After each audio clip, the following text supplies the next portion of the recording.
Assalamualaikum warahmatullahi wabarakatuh. Inilah hasil proyek statistika dan probabilitas kelompok 9 dengan tema pengaruh gaya kepemimpinan dan motivasi terhadap kinerja guru SD Islam Terpadu Al-Uswah. Yang beranggotakan saya sendiri Muhammad Zain SI01, Intan Nuryani SI03, Jember Mahdinata SI07, Naufal Ihsan SI08, Fajrin Aulia Harahap SI01. Baik, untuk pendahuluan, pendidikan nasional berfungsi mengembangkan kemampuan yang membentuk watak peradaban bangsa yang bermartabat dalam rangka mencerdaskan kehidupan bangsa, bertujuan untuk berkembangnya potensi peserta didik agar menjadi manusia yang beriman dan bertakwa kepada Tuhan Yang Maha Esa. Berakhlak mulia, sehat, berilmu, cakap, kreatif, mandiri, dan menjadi warga negara yang demokratis serta bertanggung jawab. Untuk metode penelitian, kami menggunakan metode survei dengan mengumpulkan data kuesioner yang diisi oleh para pengajar. Berikut adalah penjelasan yang akan disampaikan rekan saya. Oke, adapun penjelasan statistik deskriptif. Adapun kuesioner yang kita dapatkan ada 27 yang terdiri dari nama lengkap, gaya kepemimpinan X2, motivasi X2, kinerja guru Y. Berikut adalah hasil analisis statis deskriptif untuk variabel gaya kepemimpinan X1, motivasi X2, dan kinerja guru Y. Untuk variabel gaya kepemimpinan, rata-rata MEAN adalah 43,3 dengan deviasi standar sebesar 3,82. Median dan modus nilai yang paling sering muncul adalah 44 dan 45 secara berturut-turut. Tentang nilai rank, variabel ini adalah 12 dengan nilai minimum 37 dan maksimum 49. Jumlah data yang diamati adalah 27. Untuk variabel motivasi, rata-rata adalah 21, 44 dengan deviasi standar sebesar 2,25. Median dan modus sama-sama bernilai 21. Tentang nilai variabel motivasi adalah 7 dengan nilai minimum 18 dan maksimum 25. Jumlah data yang diamati adalah 27. Sementara itu, untuk variabel kinerja guru, rata-rata adalah 41,7 dengan deviasi standar sebesar 3,08. Median adalah 41, sedangkan modus adalah 39. Tentang nilai, variabel kinerja guru adalah 9, dengan nilai minimum 38 dan maksimum 49. Jumlah data yang diamati adalah 27. Hasil analisis statistik deskriptif ini memberikan informasi mengenai pemusatan data, disperasi data, serta bentuk distribusi data melalui kurtosis dan squamous. Dengan menggunakan informasi ini, kita dapat memahami karakteristik dari masing-masing variabel yang diamati. Baik, terima kasih pada rekan saya yang telah menjelaskan tentang statistik deskriptif. Baik, saya serahkan selanjutnya untuk pembagian korelasi kepada rekan saya selanjutnya. Tentu dalam perhitungan ini, kita memiliki 3 variabel, gaya kepemimpinan X1, motivasi X2, dan kinerja guru Y. Angka di tabel menunjukkan koefisien korelasi antara setiap pasangan variabel. Misalnya, mari kita mulai dengan memperhatikan nilai antara X1 gaya kepemimpinan dan X2 motivasi. Angka 0,73041752 menunjukkan koefisien korelasi antara kedua variabel ini. Koefisien korelasi berkisar antara min 1 hingga 1 dan digunakan untuk ukur kekuatan dan arah antara dua variabel. Dalam hal ini, koefisien korelasi positif 0,7304152 menunjukkan bahwa ada hubungan positif antara gaya kepemimpinan dan motivasi. Artinya, ketika gaya kepemimpinan meningkat, motivasi juga cenderung meningkat dan selanjutnya, kita melihat nilai antara X1 gaya kepemimpinan dan Y kinerja guru. Angka 0,643868 menunjukkan koefisien korelasi antara kedua variabel ini. Koefisien korelasi ini juga positif, menunjukkan adanya hubungan positif antara gaya kepemimpinan dan kinerja guru. Artinya semakin baik gaya kepemimpinan, semakin tinggi kemungkinan kinerja guru yang baik. Terakhir, kita melihat nilai antara X2 motivasi dan Y kinerja guru. Angka 0,541783864 menunjukkan koefisien korelasi antara kedua variabel ini. Koefisien korelasi ini juga positif, menunjukkan adanya hubungan positif antara motivasi dan kinerja guru. Artinya semakin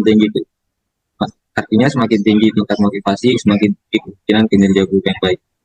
Dalam keseluruhan, perhitungan ini memberikan gambaran antara gaya kepemimpinan motivasi dan kinerja guru. Koefisien korelasi positif juga menunjukkan hubungan positif antara variabel-variabel yang berarti meningkatnya gaya kepemimpinan dan motivasi cenderung berdampak positif pada kinerja guru. Itulah hasil korelasi yang disampaikan oleh rekan saya. Selanjutnya yaitu penjelasan regresi linear yang akan dibawakan oleh rekan saya selanjutnya. Nah, di sini sudah ada data responden yang berjumlah 27 dengan gaya kepemimpinan X2, motivasi X2, kinerja guru X2. Nah, dalam model regresi yang diberikan, terdapat beberapa statistik yang memberikan informasi tentang hubungan antara variabel independen, gaya kepemimpinan, dan motivasi. Dan variabel dependen Y berikut adalah penjelasan singkat dari setiap statistik yang terdapat dalam output tersebut. Multi R, nilai ini menunjukkan hubungan linear antara variabel dependen Y dan variabel independen X yang digunakan dalam regresi nilai multiple R sebesar 0,652321 menunjukkan adanya hubungan positif yang moderat antara variabel dependen dan variabel independen R square. Nilai ini menunjukkan proporsi variabilitas dalam variabel dependen yang dapat dijelaskan oleh model regresi nilai R square sebesar 0,425523 menunjukkan bahwa sekitar 42,55% variabilitas dalam variabel dependen dapat dijelaskan oleh variabel independen yang digunakan dalam model regresi. Adjust R square, nilai ini adalah versi penyusian dari R square yang memperhitungkan jumlah variabel independen dan ukuran sampel. Nilai adjust R square sebesar 0,37765 menunjukkan bahwa sekitar 37,76% variabilitas dalam variabel dependen dapat dijelaskan oleh variabel independen dalam model regresi. Setelah mempertimbangkan jumlah variabel independen dan ukuran sampel, nilai ini menggambarkan tingkat ketepatan model regresi dalam memprediksi nilai variabel dependen sebesar 2,432438 menunjukkan rata-rata kesalahan prediksi dari model regresi adalah sekitar 2,432438. Jumlah observasi sampel yang digunakan dalam analisis regresi adalah 27. Analisis ANOVA. Degree of Freedom, DF adalah derajat kebebasan yang terkait dengan masing-masing sumber variasi dalam analisis ANOVA. Terdapat dua kategori DF dalam analisis ini, yaitu DF untuk regresi dan DF untuk residual. SS, sum of squares. SS adalah jumlah kuadrat yang terkait dengan masing-masing sumber variasi dalam analisis ANOVA. Dalam kasus ini, SS untuk regresi adalah 105,183 dan SS untuk residual adalah 142,0021. Total SS adalah 247,1852 ms. Mean square. Ms adalah rata-rata jumlah kuadrat yang dihitung dengan membagi SS dengan DF. Ms untuk regresi adalah 52,59152 dan MS untuk residual adalah 5,916756. F rasio. F rasio adalah rasio antara MS regresi dan MS residual. F rasio sebesar 8,888575 menunjukkan bahwa terdapat hubungan yang signifikan antara variabel independen dan variabel dependen dalam model regresi.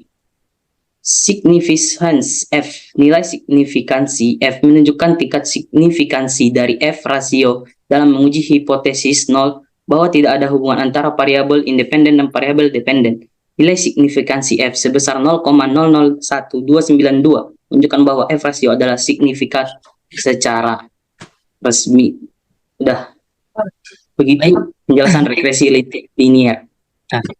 Baik, itulah penjelasan dari deskripsi analisis serta korelasi dan regresi linear yang telah dijelaskan oleh rekan-rekan saya. Baik, untuk kesimpulannya akan dijelaskan oleh rekan saya selanjutnya. Baik, yang terakhir ada kesimpulan korelasi antar gaya kepemimpinan dan motivasi memiliki hubungan yang tinggi, yaitu 0,73. Lalu gaya kepemimpinan dengan kinerja guru juga memiliki hubungan yang tinggi, yaitu 0,64. Kemudian korelasi antara motivasi dengan kinerja guru memiliki hubungan yang sedang, yaitu 0,54. Hubungan antar variabel gaya kepemimpinan dan motivasi tergolong kuat. Variabel gaya kepemimpinan dan motivasi juga tergolong dalam kategori yang kuat. Sedangkan hubungan antar variabel motivasi dan kinerja guru tergolong dalam kategori sedang.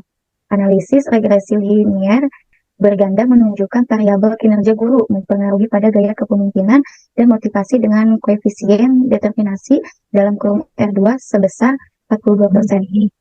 Didapatkan model yaitu Y sama dengan 18,66 tambah 0,42 tambah 0,20. Kemampuan model yang sudah dibuat dalam menjelaskan permasalahan yang ada hanya 42%. Baik, itulah akhir dari kesimpulan dari proyek analisis statistika dan probabilitas dari kelompok 9. Terima kasih. Kami ucapkan Assalamualaikum warahmatullahi wabarakatuh.